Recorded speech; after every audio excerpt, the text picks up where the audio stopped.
Unity of Houston is an inclusive church where we seek to understand and live the teachings of Jesus and other spiritual masters. At Unity, we welcome all people from all spiritual paths and every walk of life.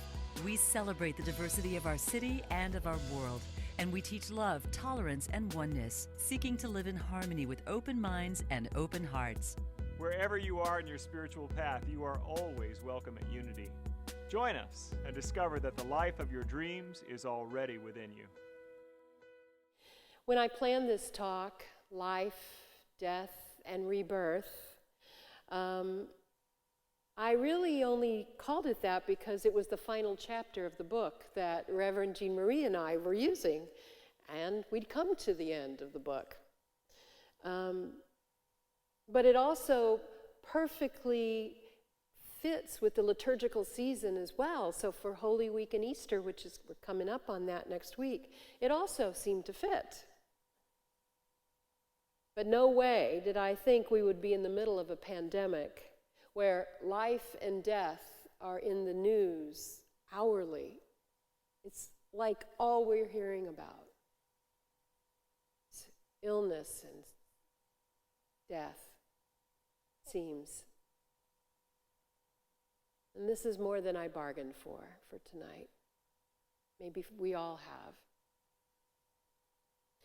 And yet this message still becomes a useful, beautiful reminder. Because we are also immersed in springtime. Because the beautiful season of spring is all around us, and there is nothing that reminds us of life more than springtime. The impossible greens and the variety of greens. If you just let your eye go out and look across trees and grasses and bushes and all of that, what you see are so many varieties of green, you probably didn't even know they existed. Springtime is when we see all of that. The flowers and the movement of bugs and mosquitoes, yes, they're back. The smells of the blooms and all the things that are alive again. Little things being born, little things running around. At my condo, there are all these little lizards that become the food for some creatures that stalk around our grounds, for sure. But it's all part of life, and it's all beautiful. And it reminds me that life is good, even when it's uncertain. Parker Palmer talks about spring like this. He says, there's a hard truth to be told. Before spring becomes beautiful, it is plug ugly. Nothing but mud and muck. I've walked in the early spring through fields that will suck your boots off. A world so wet and woeful, it makes you yearn for the return of ice. But in that muddy mess, the conditions for rebirth are being created. So when things don't seem as they should, we're tired of them, or we're plugging through things or waiting for something to be over, like a pandemic, for instance, we look forward to the thing on the other side. And we recognize, I think, that this life, death, and rebirth cycle happens everywhere, not just in the seasons, in ourselves, and in the things we experience, and in our moods, and in the things we think we can't tolerate another moment. And then a breakthrough happens, and then a new idea happens, and then we get strength again, and we get an idea to follow. And joy returns, and something new has been born and lost and reborn, and so it goes. In the midst of great beauty now, green flowers, beautiful smells, we're also watching the tide of the pandemic making its invisible way into our lives. And This is new territory for us, but we're doing it together. There's a Buddhist practice that is part of the contemplative and spiritual life of deep contemplation and reflection on death. Not just death in the abstract, exactly, but one's own death, actually. To become less fearful of it and to get a visceral experience of our ongoingness, our own willingness to continuation beyond this lifetime, that we are not confined by one body in one birth into one ending, one death, but rather we are endless, ageless, birthless, deathless. We actually continue on. And thereby, in that awareness at a visceral level, we learn to live differently in this moment, and this one, and that one. And whether it's a good one or not a good one, a meh one that we would like was different, one that we love this way should stay like this, whatever it is, we judge wherever our ego takes us. The truth is every moment is precious, and we become able to feel that. And we suffer less, needlessly. Roshi Joan Halifax says, "In being with dying, we arrive at a natural crucible of what it means to love and to be loved." And we can ask ourselves this, knowing that death is inevitable, what is most precious today? Where should I be? What could I do? How will I live? And so many of us in this time of isolation and distancing, spending time indoors, yes, but there's also a big call to be outside because it is beautiful. Certainly here in Houston, it's gorgeous. It's the best time to be in Houston is springtime. And it's lovely to be able to walk outside in the sunshine and in the shade and in the fullness of the trees and to hear the birds and to be in nature and to be transformed by it and to remember it, what it was like as a child, where we didn't know what season it was. We just knew what the air smelled like and what it sounded like, right? I'm remembering that when I smell something, I'm like, I remember that smell. That was over by the garage. That was over there.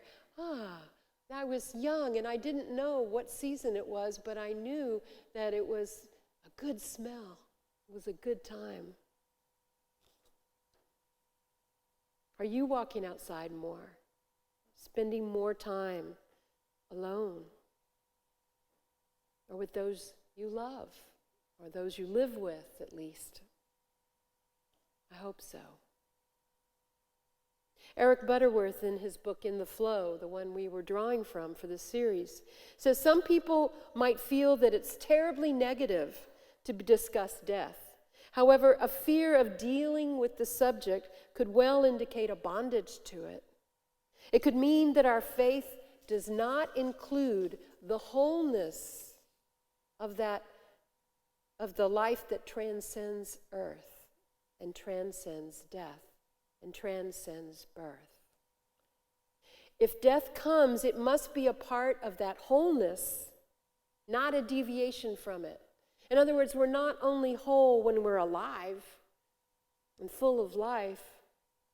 Wholeness has to include its opposite, its emptiness, its resting, its nothingness for a bit, in order for the next evolution to arise out of it.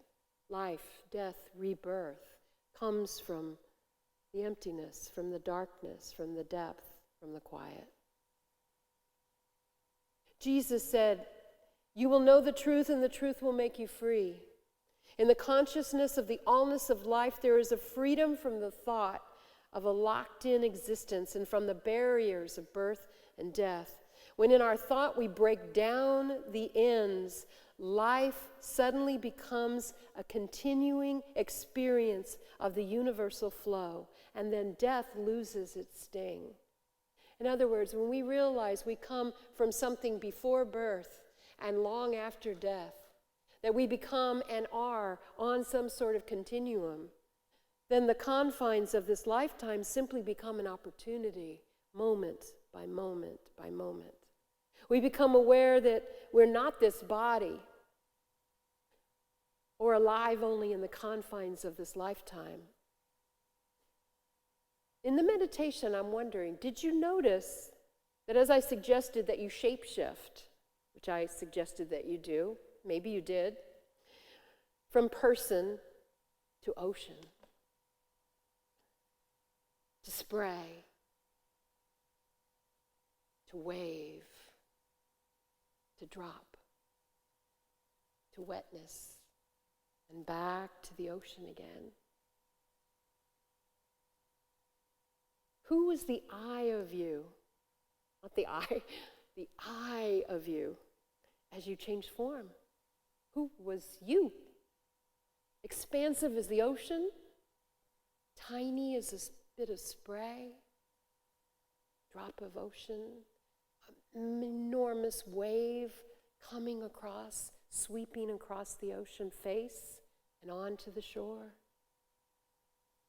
Where's the I of you now? Right now. Who is that I you are? Victor Hugo said, for half a century, I've been writing my thoughts in prose and verse, in history and philosophy. But I feel that I have not said the 1,000th part of what is in me. When I go down to the grave, I can say, I've finished my day's work. But I cannot say, I have finished my life. My day's work will begin again the next morning. The tomb is not a blind alley. It is a thoroughfare. It closes on the twilight and it opens on the dawn. More creativity, more possibility. The I of me is not confined in this body or this lifetime or this set of choices of the soul.